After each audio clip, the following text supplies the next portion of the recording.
eso yo quiero que nos vayamos a la palabra de Dios, capítulo 5 del libro de Nehemías. Vamos a leer los primeros 15 versículos, lo vamos a detener y el resto de los versículos los exponemos a lo largo del camino. Comenzando en el versículo 1, y hubo un gran clamor del pueblo y de sus mujeres contra sus hermanos judíos.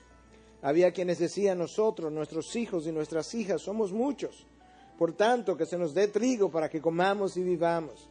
Había otros que decían: nosotros tenemos que empeñar nuestros campos, nuestras viñas y nuestras casas para conseguir grano a causa del hambre. También había otros que decían: hemos pedido dinero prestado para el impuesto del rey sobre nuestros campos y nuestras viñas. Ahora bien, nuestra carne es como la carne de nuestros hermanos y nuestros hijos como sus hijos. Sin embargo, he aquí, estamos obligando a nuestros hijos y a nuestras hijas a que sean esclavos, y algunas de nuestras hijas ya están sometidas a servidumbre y no podemos hacer nada, porque nuestros campos y nuestras viñas pertenecen a otros. Entonces me enojé en gran manera cuando oí su clamor y estas palabras. Se rebeló mi corazón dentro de mí, contendí con los nobles y con los oficiales, y les dije: estáis cobrando usura cada uno a su hermano, y congregué contra ellos una gran asamblea. Y les dije: nosotros, conforme a nuestras posibilidades, hemos redimido a nuestros hermanos judíos que fueron vendidos a las naciones, y ahora venderéis a vuestros hermanos para que sean vendidos a nosotros. Entonces se quedaron callados y no hallaron respuesta. Y agregué: no está bien lo que hacéis. No debéis andar en el temor de nuestro Dios a causa del oprobio de las naciones enemigas nuestras. También yo y mis hermanos y mis siervos les hemos prestado dinero y grano. Os ruego pues que abandonemos esta usura. Os ruego que hoy mismo le devolváis sus campos, sus viñas, sus olivares y sus casas. También la 100ª parte del dinero y del grano, del mosto y del aceite que estáis exigiendo de ellos. Entonces ellos dijeron: lo devolveremos y no le exigiremos nada. Haremos tal como has dicho. Y llamé a los sacerdotes y les hice jurar que harían conforme a esta promesa. También sacudí los pliegues de mi manto y dije: así sacuda a Dios de su casa y de sus bienes a todo hombre que no cumpla esta promesa. Así se ha sacudido y despojado. Y toda la asamblea dijo: amén. Y alabaron al Señor. Entonces el pueblo hizo conforme a esta promesa.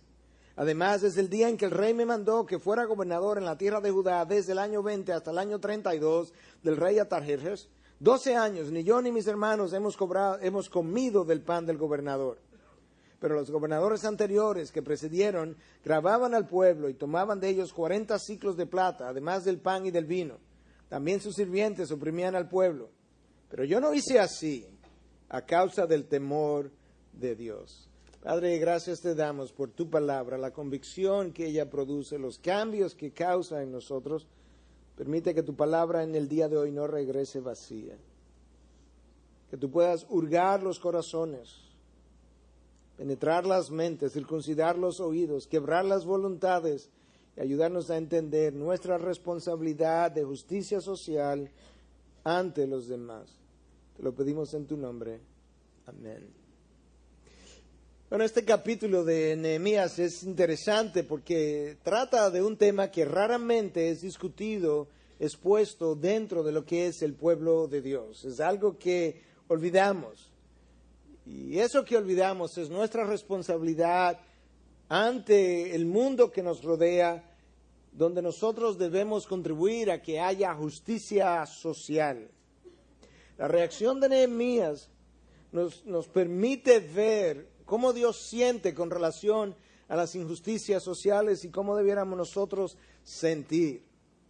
Y una de las cosas que yo quiero volver a recordarle a la Ibio, y es que cuando Dios creó al hombre, lo creó a su imagen y semejanza. Pero la palabra imagen es la palabra ícono en español, sería el equivalente a esa palabra. De manera que cuando Dios hizo al hombre y a la mujer, nos hizo como íconos de quien Él es. En todos los ámbitos que nosotros nos movemos, tenemos la responsabilidad de representar esa imagen. Y por tanto, si el carácter de Dios es justo y santo, Dios espera que cuando su pueblo se mueva en esta sociedad, ellos puedan reflejar su justicia y su misericordia y su santidad ante el mundo. Este es un tema que quizás no aparece en cada libro de la Biblia, pero aparece con frecuencia en múltiples de los libros de la Biblia de diferentes maneras.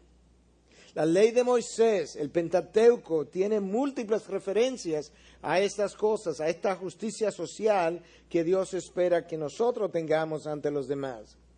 Éxodo 22, a partir del versículo 21, el libro del Éxodo que cubre apenas el primer año de los 40 años en el desierto, ya al principio Dios comenzó a decirle a su pueblo, al extranjero no maltratarás, no simplemente al judío, al extranjero no lo maltratarás, ni oprimirás, porque extranjero fuisteis vosotros en la tierra de Egipto. A la viuda, al huérfano no afligiréis. Si lo afliges y él clama a mí, ciertamente yo escucharé su clamor. Y se encenderá mi ira, y os mataré a espada, y vuestras mujeres quedarán viudas, y vuestros hijos huérfanos. Si prestas dinero a mi pueblo, a los pobres entre vosotros, no serás usurero con él, no le cobrarás intereses. Si tomas en prenda el manto de tu prójimo, se lo devolverás antes de ponerse el sol, porque su único abrigo es el vestido para su cuerpo. ¿En qué otra cosa dormirá? Y será que cuando él clame a mí, yo le oiré, porque soy clemente. En este texto Dios nos deja ver la obligación que tenemos, no solamente con el hermano, en este caso con el cristiano, aún con el extranjero. Y luego entonces con el huérfano, con la viuda, con el débil, con el menospreciado, con aquellos que están en pobreza. Y Dios promete que si ellos claman a Él por la injusticia que están sufriendo, que Él se compromete a responder su clamor y nos lo va a hacer pagar aún en la próxima generación con nuestros hijos y con nuestras hijas. Y quizás parte, en ocasiones, de la injusticia que hemos sufrido es simplemente el reflejo, el pago de las consecuencias por nosotros ser tan injustos con otros. Con la misma vara que mides, de esa misma forma se te medirá. Y quizás parte de lo que pagamos en la injusticia que otros cometen contra nosotros es precisamente el sentido de justicia con el que yo he estado viviendo. Con poca misericordia y siempre midiendo con un sentido justo de las cosas y en otros casos y en muchos casos con un sentido injusto que todavía peor. Pero Dios dice, cuando Él clame, yo voy a responder, no porque Él sea bueno, no porque Él se lo merezca, porque yo soy clemente, yo soy benevolente, porque yo soy bueno, porque soy un Dios de misericordia, un Dios de gracia. Y mi gracia, mi misericordia, mi bondad necesitan mandatoriamente ser reflejadas en este mundo. Y cuando tú no las reflejas, yo me encargaré de que sea reflejada. Pero si hay algo que yo sé de la palabra de Dios, si hay algo que yo sé de su creación, es que Dios nos creó precisamente para su honor y su gloria, y eso implica que lo que yo haga, lo que yo diga, lo que yo trabaje, de alguna manera tiene que reflejar su imagen. Y su imagen y su carácter implican gracia, misericordia, benevolencia, bondad y un sentido justo de equidad, que no haya prejuicios ni opresión contra el otro. Los profetas del Antiguo Testamento hablaron de eso. Miqueas habló de eso, Amós habló de eso, Isaías habló de lo mismo. Y quizás la denuncia más severa vino de Amós, el profeta de la justicia social. El profeta que dice en 2, 6 y 7, así dice el Señor, por 3 transgresiones de Israel y por 4 no revocaré su castigo, porque venden al justo por dinero y al necesitado por un par de sandalias. Los que pisotean en el polvo de la tierra la cabeza de los desvalidos, también tuercen el camino de los humildes. Por 3 transgresiones, Israel. En el Antiguo Testamento habían los oráculos de maldición y los oráculos de bendición. Y los oráculos de maldición son los oráculos que comienzan frecuentemente con un ay de vosotros, woe to you. Los oráculos de bendición frecuentemente comenzaban o con un bienaventurado o en verdad os digo, como Cristo vino a decir posteriormente. Pero en esta ocasión, cuando tú lees el libro de Amós, hay varias veces que Dios pronuncia un oráculo de maldición, un ay to you, un ay de vosotros, precisamente por las transgresiones que han cometido. Amós en una ocasión denuncia a las ricas de Samaria y les llama vacas de Basán, que oprimís a los pobres. Ese es Dios hablando, ese es Dios en su corazón sensible, en su corazón airado contra la injusticia que habla. Y yo quiero hablar de todo esto de manera de introducción, porque de esto se trata este capítulo de Nehemías. De las injusticias, de las consecuencias, de lo que se espera que el pueblo haga cuando se arrepiente de lo que ha hecho. Que es lo que Dios demanda a la hora del perdón, a la hora del arrepentimiento. Y parte de eso es lo que nosotros vamos a ver en el día de hoy, en este quinto capítulo de Nehemías. El primer versículo comienza diciendo: y hubo un gran clamor del pueblo y de sus mujeres contra sus hermanos judíos. Había quienes decían: nosotros, nuestros hijos y nuestras hijas somos muchos, por tanto que se nos dé trigo para que comamos y vivamos.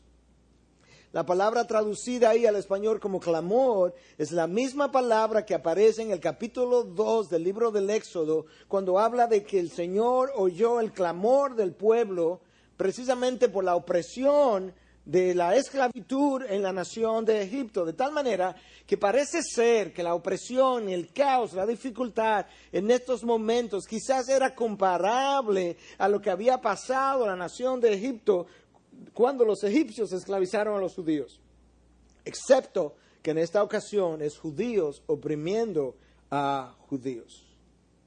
Y tú tienes varios grupos aquí que son identificados por separados con diferentes quejas, que probablemente reflejan diferentes niveles de dificultad económica o de pobreza.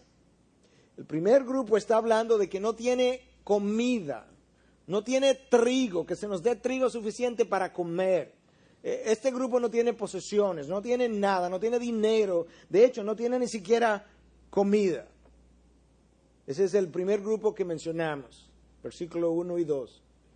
Pero hay un segundo grupo mencionado en el versículo 3, donde dice: había otros que decían: nosotros tenemos que empeñar nuestros campos, nuestras viñas y nuestras casas para conseguir grano a causa del hambre. Este grupo tiene hambre también, pero tenía algunas posesiones, tenía algunas casas, tenía algún terreno, pero todas esas posesiones fueron empeñadas y ahora tampoco tienen posesiones, y ahora lo que están haciendo es consiguiendo comida por las posesiones que tenían, de tal manera que su nivel de pobreza se ha ido agravando. Y el segundo grupo, que tenía un poco más que el primero, se van uniendo, se van acercando, como ocurre en todos los procesos de desigualdad social, donde los ricos terminan más ricos y los pobres terminan más pobres. Y eso es lo que nosotros estamos viendo en este momento en la nación de Israel.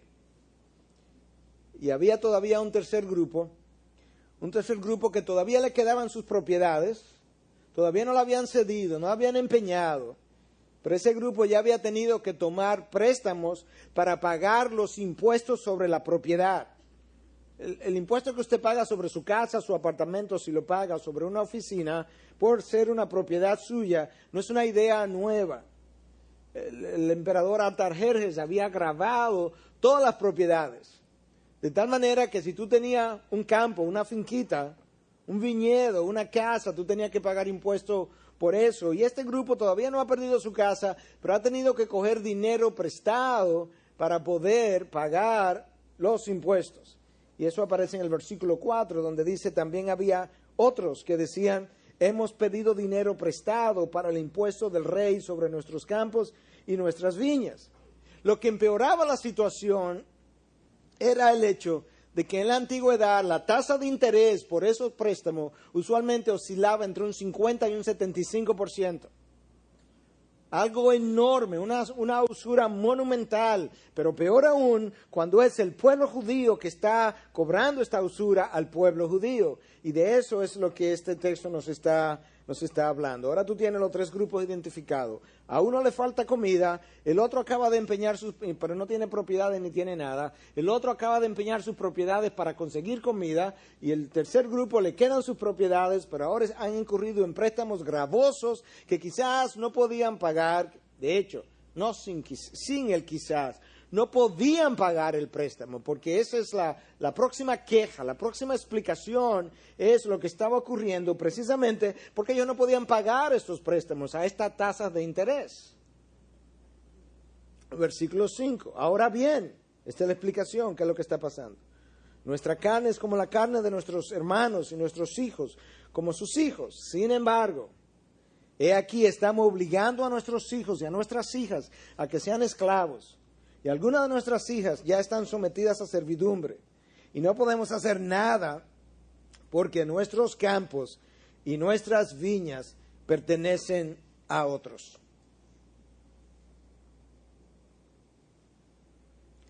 En la antigüedad,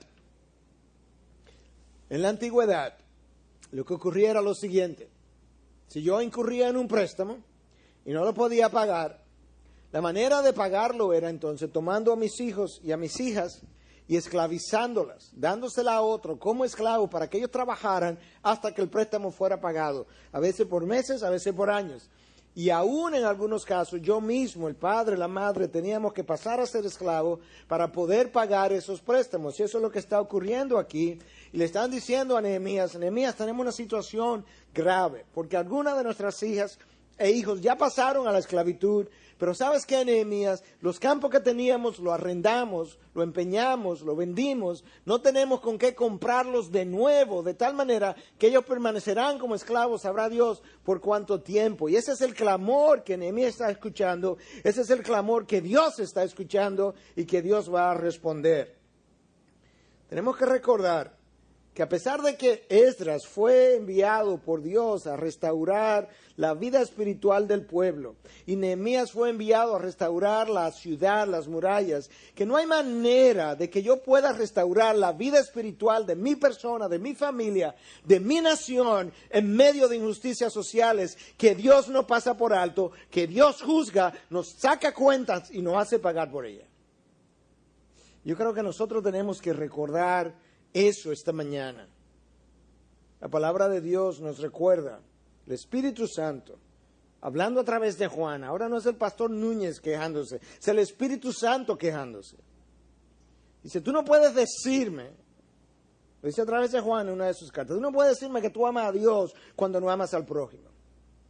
De tal manera que hay dos conclusiones rápidas. Cuando tú no amas al prójimo y dices que amas a Dios, tú estás mintiendo. La palabra te hace mentiroso. Y número dos, si verdaderamente amas a Dios, no hay forma de que no ames al prójimo. No hay forma de que no sientas por él. No hay forma de que no quieras ser misericordioso. No hay forma de que tú no quieras ser bondadoso. El Espíritu de Dios revela eso. Y eso no es nuevo, eso no es del Nuevo Testamento, eso no es del Nuevo Testamento porque es el Dios bondadoso, es el Nuevo y el Antiguo Testamento del mismo Dios bondadoso y justo de siempre. Oye como el profeta Miqueas lo dice en 6:8, Él te ha declarado, oh hombre, yo creo que ese oh hombre tiene un significado incluso. Él no simplemente dice, Él pudo haberlo inspirado de esta manera, Él te ha declarado lo que es bueno. No, Él hace una pausa. Él te ha declarado, oh hombre. Está llamando la atención. Lo que es bueno. ¿Y qué es lo que es bueno? ¿Y qué es lo que demanda el Señor de ti? Sino solo, escúchame, yo te voy a resumir de acuerdo a Dios la esencia de la vida cristiana en tres cosas. Nada más. Dios dice, esto es lo que Él demanda de ti. Solamente. Practicar la justicia, amar la misericordia y andar humildemente con tu Dios. Resumen de toda tu vida cristiana. Ahora escucha cómo Dios lo dice. Esto es lo que el hombre demanda, no sugiere, no recomienda, demanda. Y lo demandado implica que cuando no lo cumplas te lo voy a sacar en cuenta. Y a Moisés le dijo, cuando te lo saque en cuenta, te lo voy a sacar en cuenta en tus hijos y en tus hijas incluso. Para que aprenda a no hacerle eso a los hijos y a las hijas de los demás. Dios lo demanda. Que hagas justicia en todos los ámbitos. Que no tenga un trato desigual. Que no sea injusto. Que ames la misericordia. Oye lo que Dios no dice. No dice que obres misericordiosamente. Es fácil obrar misericordiosamente. Otra cosa es amar la misericordia. Viene alguien a pedirte.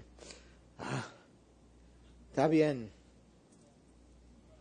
Toma, vete. Yo obré misericordiosamente porque yo no tenía que hacerlo.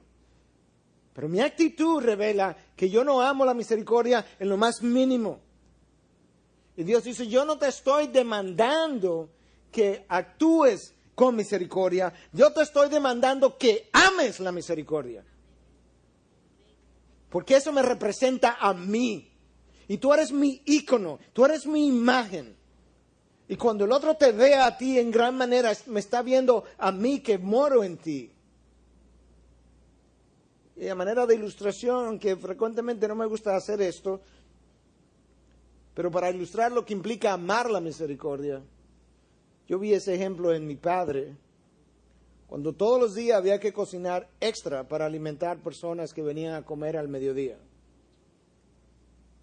Y si por casualidad eso se olvidaba, al momento de estar sentado, él se paraba, cogía un plato y de cada uno de nosotros sacaba comida para hacer un plato para aquellos que venían a pedir comida. Y yo de 7 u 8 años, cuando me quejaba, escuchaba las palabras, tú comiste esta mañana, tú vas a comer ahora, tú vas a comer esta noche, la persona a quien le vamos a dar esto probablemente ni comió esta mañana, ni vuelva a comer esta noche, de manera que tú debieras estar contento de que él va a comer ahora de tu plato. Eso es amar la misericordia. Y eso es lo que Dios nos pide. Y andar humildemente con tu Dios. La razón de la humildad estar ahí es que muchas veces el orgullo y el pretender que yo merezco, yo hice, yo me gané, y estos son mis méritos, lo que muchas veces no nos permiten amar la misericordia. La vida cristiana no es tan complicada, es bien resumida. La complicamos nosotros con nuestros orgullos y nuestra forma de pensar y nuestro sentido de justicia, que muchas veces solamente queremos ajusticiar al otro, pero todo el tiempo pedirle a Dios que nos vea con ojos de misericordia. Practicar la justicia, cuando Dios dice el requisito número 1, practica la justicia, no implica cumplir con la ley de los hombres. Los incrédulos pueden hacer eso. Dios implica tú tienes que ir más allá y tú tienes que ir a cumplir con la ley moral. La ley dominicana pudiera no querer darle ciudadanía a los haitianos. Eso es una injusticia cuando han nacido en nuestro país. Porque ese dominicano cuando nace en Estados Unidos quiere su ciudadanía. Y aunque la ley dominicana lo establezca de una manera, es inmoral delante de los ojos de Dios. Y Dios no lo va a dejar pasar. Y va a sacar cuenta y no va a pasar cuentas. Por injustos. Porque queremos tratar al haitiano de una manera y que a nosotros nos traten de otra manera cuando llegamos a Estados Unidos. Y el clamor de Dios no va a pasar desapercibido. ¿Y qué si Dios ha querido traer a nuestros hermanos de allá para acá para que encuentren salvación en nuestro país, fuera del vudú? ¿Tú tienes problema con eso? La tierra y toda su plenitud es de Dios. Y Él hace lo que Él quiera con su mundo. Y tiene el derecho. Y Él está pendiente de lo que está ocurriendo. Si tomas en prenda el manto de tu prójimo, le prestaste algo, déjame tu manto en la mañana, como garantía, se lo devolverá antes de que se ponga el sol. Porque es su único abrigo, es el vestido para su cuerpo. ¿En qué otra cosa dormirá? ¿Tú estás oyendo lo que Dios está diciendo? Le prestaste en nuestro sistema monetario, le prestaste 100 pesos y le dijiste, sí, pero déjame el abrigo por si acaso. Cuando él se vaya a dormir, se lo devuelve. Te haya pagado o no, él tiene un solo abrigo quizás, y en eso que va a dormir, devuélveselo. Y Levítico 19:13 habla de que al jornalero, la persona que trabaja por ajuste, un día 250 pesos, 300 pesos en nuestro sistema económico, ese salario no se lo retendrás toda la noche. En otras palabras, no le puedes pagar mañana. Eres un abusador cuando se lo retienes. Tú lo contrataste por un día, él terminó su día, al final del día tú le pagas su día. Que no tuve, que no calculé, pues calcula bien. Porque él ha trabajado y es pobre, necesita su dinero. Y yo estoy en los cielos para hacerte rendir cuenta.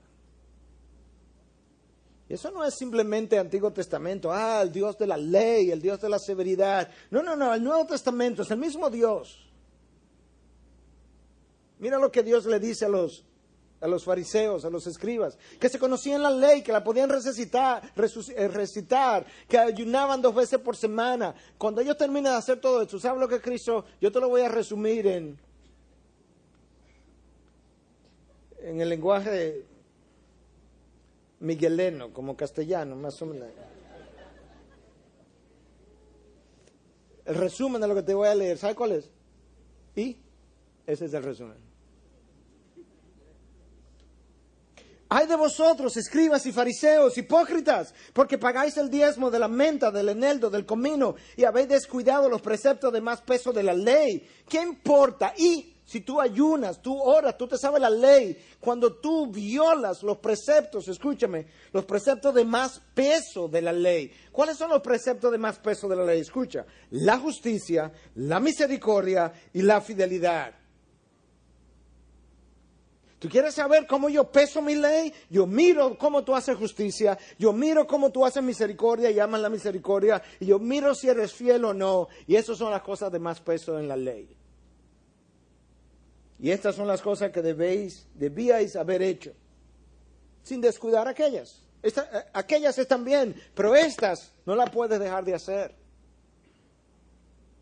¿Por qué? Porque el que ama a Dios verdaderamente, ama la misericordia, practica la justicia y camina en humildad de corazón con su Dios. La palabra mishpat es la palabra justicia en este contexto, en el hebreo. E implica la protección del débil contra el poder, del débil del poderoso, su protección. Y la garantía de un sistema judicial que funcione bien.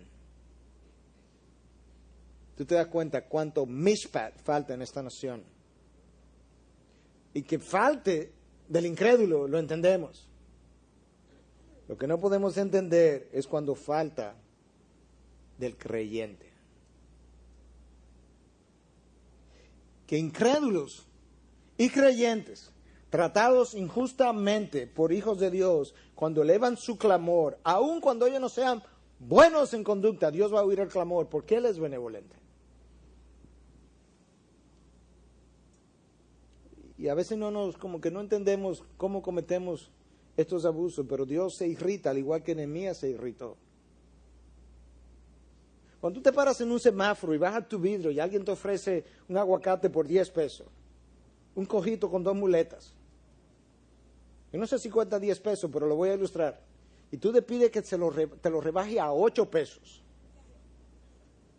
y luego llega a tu casa tan contento porque conseguiste que te rebajaran 2 pesos, un cojo,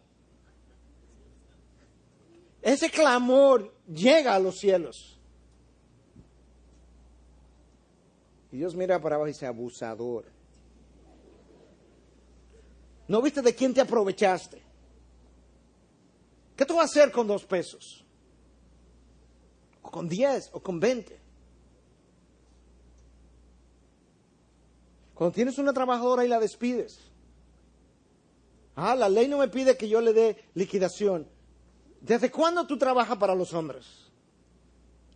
Tú no eres el ícono de la ley de este país, tú eres el ícono de Dios. ¿Con qué la vas a mandar las próximas semanas? ¿Con qué va a comer?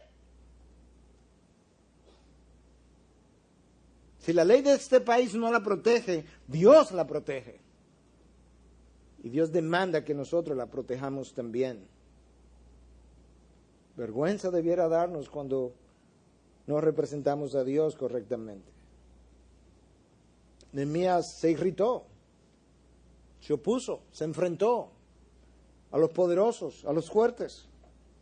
Nehemías sabía, esto atenta contra la estabilidad de la nación.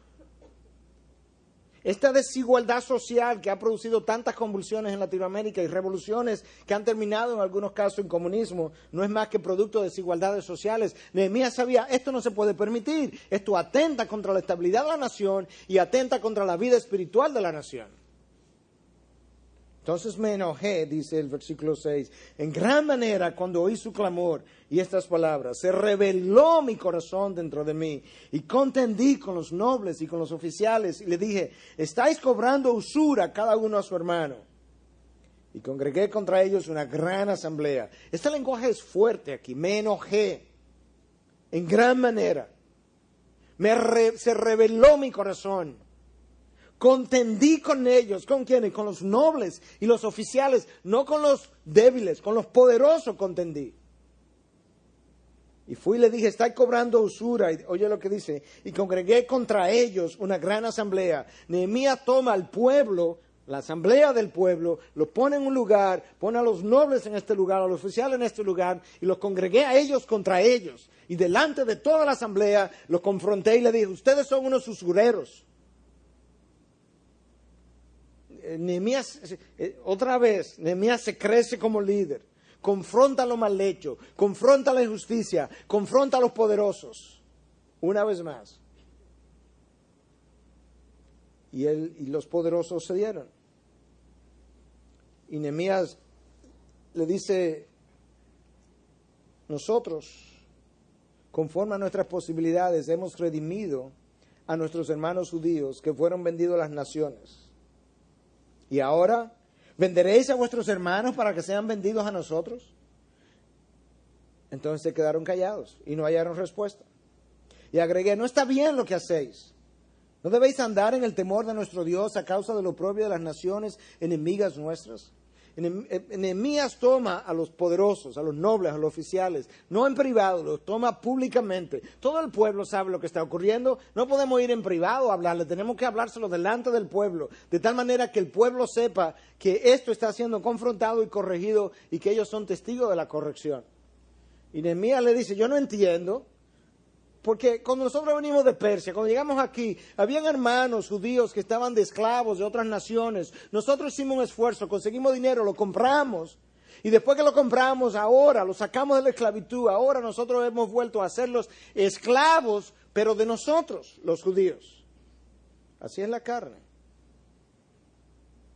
La carne se atreve a condenar en el otro lo que ella misma hace en nosotros. Y muchas veces el pecado que yo cometo es el que más fácil identifico en el otro, porque yo sé cómo luce, yo sé cómo funciona, yo sé cómo se manifiesta, excepto que yo no lo veo en mí, pero yo sé cómo funciona. Y tan pronto lo veo en el otro, lo condeno en el otro, cuando yo mismo me estoy comportando de la misma manera. Nosotros tratamos muchas veces de una manera y hablamos y ripostamos de una manera que no la vemos, pero cuando el otro nos responde de esa manera, ¿quién eres? Esa es la carne. Los esclavos se los quitamos a las naciones extranjeras para tenerlos nosotros. Eso estaban haciendo ellos, porque así es la carne. No quiere que el otro tenga lo que ella quiere tener. Tú no lo puedes tener, pero yo sí. Y eso es precisamente lo que Nehemías está confrontando en esta ocasión. Y me dice, ¿cómo es posible que hayamos comprado a los hermanos y ahora los estemos esclavizando a nosotros? E incluso le dice, no debéis andar en el temor de nuestro Dios a causa del oprobio de las naciones enemigas. ¿Qué es lo que Nehemías le está diciendo? Nehemías le está diciendo, ¿sabes ¿usted se le ha olvidado? ¿Usted se le ha olvidado cómo las naciones extranjeras nos han oprimido por causa de la justicia de Dios contra nosotros? ¿Ustedes no se acuerdan que tuvimos 400 años en Egipto precisamente por la iniquidad del pueblo? ¿Ustedes no se acuerdan que tuvimos 40 años en el desierto? ¿No se acuerdan que tuvimos 70 años en Babilonia? ¿No se acuerdan que antes de eso el imperio de Asiria vino y se llevó a las 10 tribus del norte? ¿No se acuerdan cómo hemos estado todo ese tiempo oprimidos por naciones extranjeras como consecuencia de nuestras acciones? Debieran tener temor de Dios por la disciplina que hemos pasado. Si esa disciplina no los han cambiado, no le han doblegado la voluntad, no le ha convertido el corazón, nada lo va a hacer. Y eso ocurre en nuestras vidas a veces, que Dios nos pasa por esta disciplina, por esta disciplina, por esta disciplina, por esta dificultad, y si esas cosas no han doblegado mi voluntad, no me han hecho humilde, no me han hecho manso, nada lo va a hacer. Que si el desierto no puede conmigo, nada puede conmigo. Hay desiertos en la vida. ¿Usted sabía que hay desiertos? Yo no sé si usted ha pasado, pero hay desiertos de Sahara, desiertos espirituales, desiertos de diferentes tamaños, diferentes nombres. Y Nehemías le recuerda, debieran tener temor de las consecuencias del Señor. Versículo 10. También yo y mis hermanos y mis siervos le hemos prestado dinero y grano. Os ruego pues que abandonemos esta usura. Algunos han tomado esto para decir que parece que Nehemías también había prestado dinero con usura, porque él habla en plural aquí y dice, os ruego pues que abandonemos esta usura, pero el contexto, la manera como Nehemías aparece en este texto, yo creo que dista mucho de esa idea. Y el hecho de que él hable en plural no implica que él sea culpable de eso, porque Nehemías siempre ha hablado en plural. Recuerden cuando él oraba, yo y la casa de mi padre hemos pecado contra ti. Él no fue idólatra, él no había cometido los pecados que le habían hecho pagar con 70 años en Babilonia, pero él hablaba de yo y nosotros todos hemos pecado contra ti, hemos obrado perversamente. Y sin embargo, él no era el causante de eso. De esta misma forma, él pudiera estar hablando de una manera comunitaria cuando dice, paremos, abandonemos esta usura.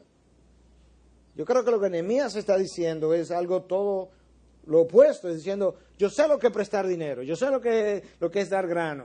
Porque dice, yo mismo he prestado dinero y grano, yo sé lo que es eso, yo sé lo que es no cobrar usura, yo sé lo que es no cobrar impuestos. Ustedes necesitan ahora mismo seguir mi ejemplo, yo se lo he modelado, yo le he enseñado cómo se debe ser. Pero ahora Nehemías le está llamando no solamente a que se arrepientan, le está diciendo, hay que hacer más que arrepentirse. Hay que hacer restitución. Os ruego que hoy mismo le devolváis sus campos, sus viñas, sus olivares y sus casas. También la 100ª parte del dinero y del grano, del mosto. El mosto es el zumo de la uva. Y del aceite que estáis exigiendo de ellos. ¿Te acuerdas cómo hablamos que cuando Nehemías oraba a Dios, le hablaba de hoy mismo, ahora, que estén atentos tus oídos, su sentido de urgencia, su sentido del sentido del tiempo, de que ahora cuenta para siempre? Aquí tú lo ves otra vez más. Os ruego, no, él no dice, os ruego que hagáis un plan para ver cómo pueden devolver los campos, los viñedos, la casa. No. Os ruego que hoy mismo les devolváis sus campos. No esperen más. Sus viñas, sus olivares y sus casas. Y la 100ª parte del dinero y del grano y del mosto, del aceite, todo eso que ustedes han estado cobrando, que le devuelvan parte de eso. Hoy, que comiencen hoy mismo. Que pare esta injusticia hoy. Que de no ser así vamos a cosechar consecuencias otra vez.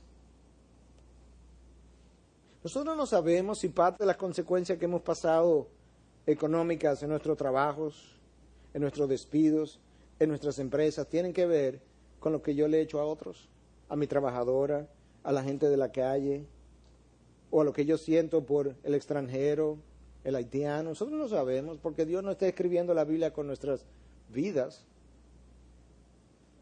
Pero eso es posible. Eso es posible que yo simplemente estoy cosechando fruto, consecuencia de injusticia que yo he cometido en pensamiento, en obras, en palabras o en actitudes. Nehemías ha increpado a los poderosos, le ha reprendido con dureza y ellos se han arrepentido. Ellos pudieron haberse rebelado contra Nehemías, eran los príncipes y los oficiales, tenían poder, tenían dinero, sin embargo no lo hicieron porque cuando Dios comienza a hablar y su espíritu se comienza a mover y Él comienza a usar su palabra, eso comienza a dar una convicción de pecado ante la cual nadie se puede resistir. En Nínive ni los ninivitas, ni las vacas de los ninivitas, hasta ellas se arrepintieron. Oye lo que el pueblo dijo, la asamblea dijo, los oficiales, los nobles, los poderosos, los devolveremos y no le exigiremos nada. Haremos tal como has dicho. Y llamé a los sacerdotes y le hice jurar que harían conforme a esta promesa. En esa ocasión los sacerdotes eran los guardianes de los juramentos. Los juramentos en aquella ocasión no eran como los juramentos ahora, que la gente lo hace como si no lo hubiera hecho. No sé ni para qué lo hacen. Porque firman contrato y violan los contratos. Imaginémonos un juramento verbal. Yo dije eso. Ay, no. Tengo Alzheimer, será, pues yo no me acuerdo. Pero en aquella ocasión era diferente, pero sobre todo cuando tú llamabas testigos de peso y los sacerdotes eran los guardianes de los juramentos. Entonces Nehemías se está tratando de decir, aquí lo vamos a firmar, pero lo vamos a jurar delante de los sacerdotes. Ellos serán testigos de lo que ustedes hoy se comprometen a hacer. Nehemías se ha ganado el respeto, la autoridad. Él vuelve y se crece como líder.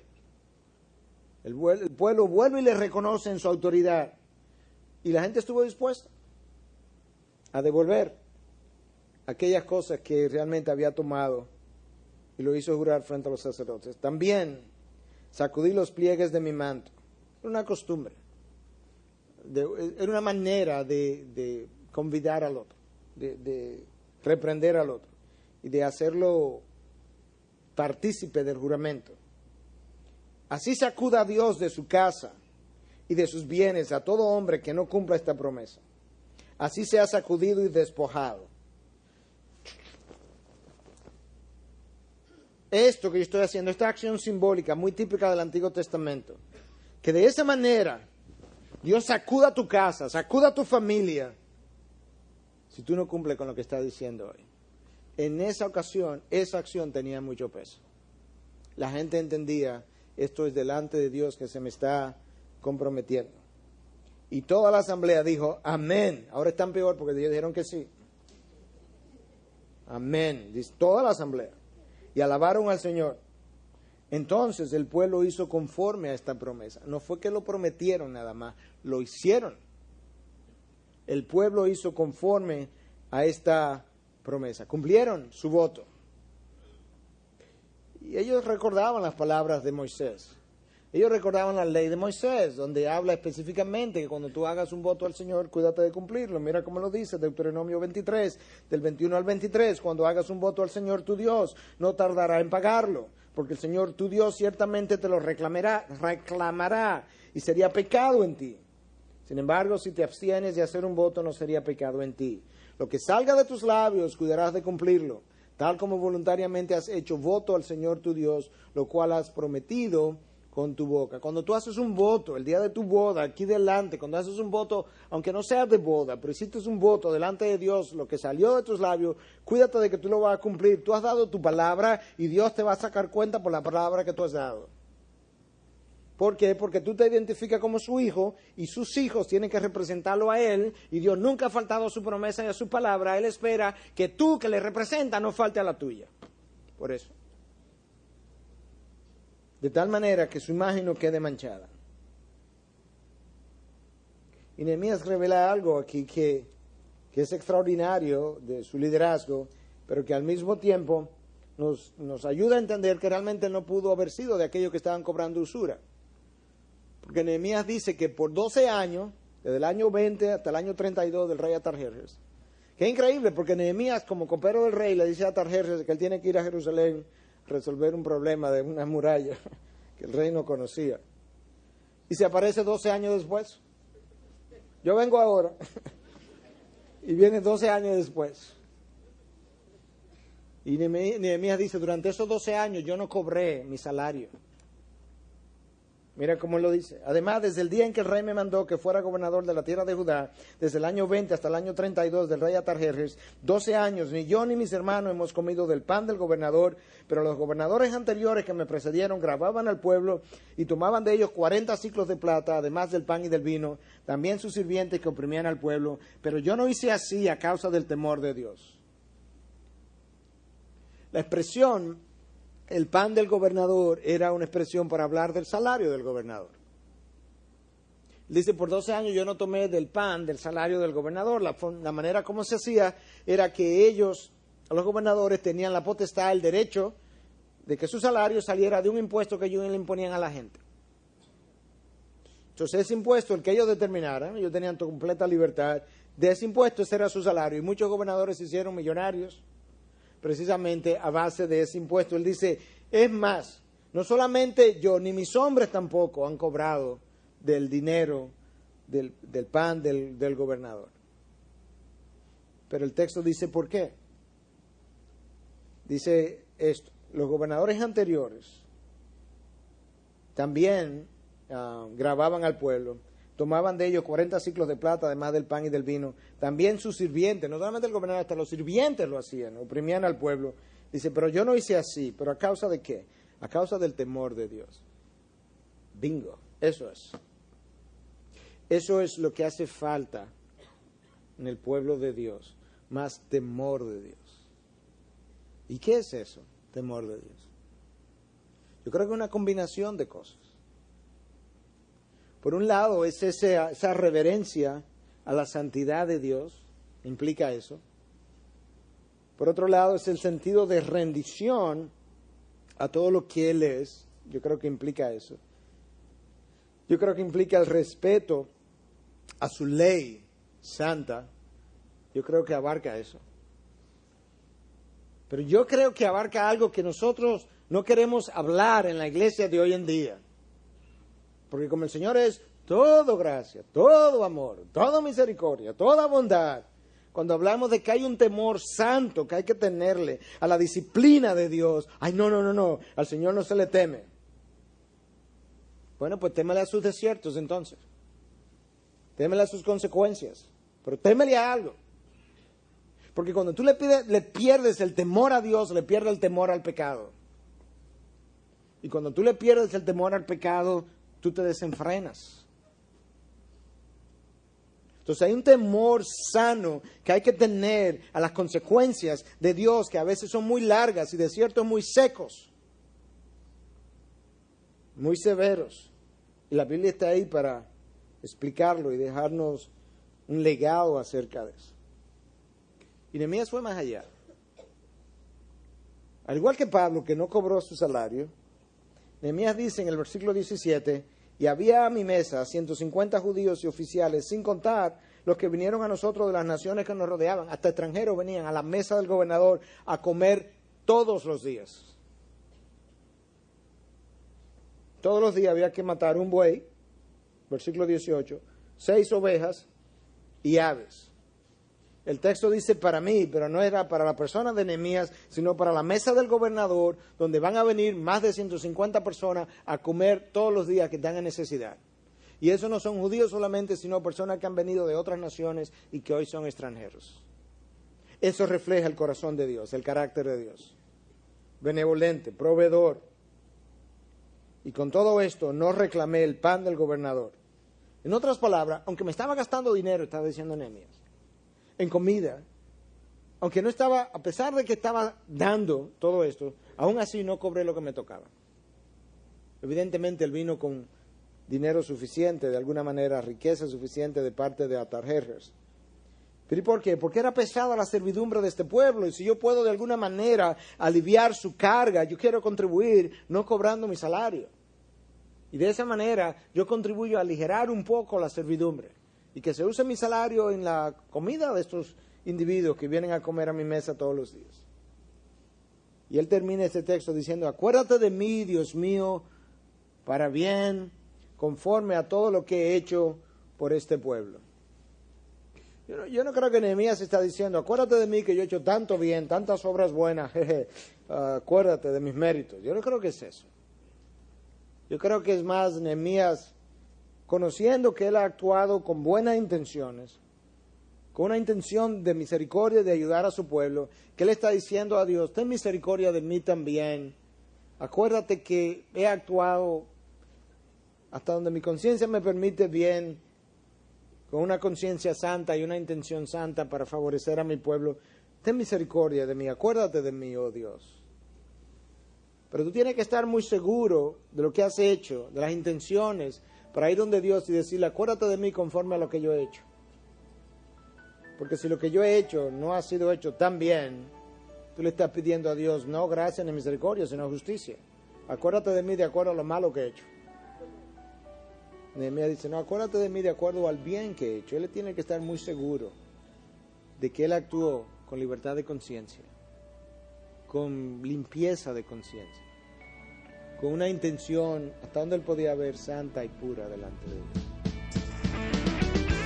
Integridad y Sabiduría es una producción que llega hasta ustedes gracias a los aportes de individuos y empresas comprometidos con la defensa de la fe. Para más información, preguntas y comentarios, visite nuestra página de internet www.integridadysabiduría.org. En esta página encontrará información sobre la producción de este y otros recursos que ponemos a su disposición, como también las formas en las que usted puede contribuir con la producción de programas como estos. Les invitamos nuevamente a visitar nuestra página de internet www.integridadysabiduría.org. Será hasta la próxima, cuando nos reencontremos con Integridad y Sabiduría.